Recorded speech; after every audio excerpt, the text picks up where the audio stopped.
கர்த்தர் கொடுத்த வேலையை உண்மையாக செய்வோம்.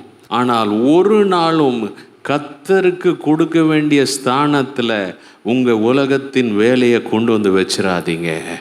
கர்த்தர் ஒருவரே அந்த ஸ்தானத்துக்கு உரியவராக இருக்கிறார்.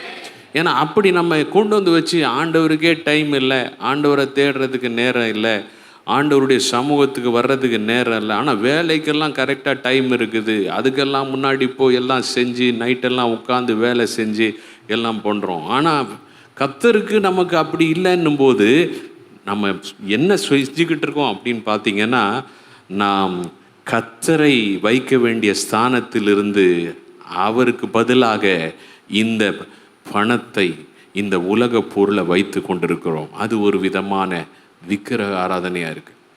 அதனால தான் நாம் கர்த்தருக்கு கொடுக்க வேண்டிய ஸ்தானத்தை அவர் ஒருவருக்கே கொடுக்க வேண்டும்.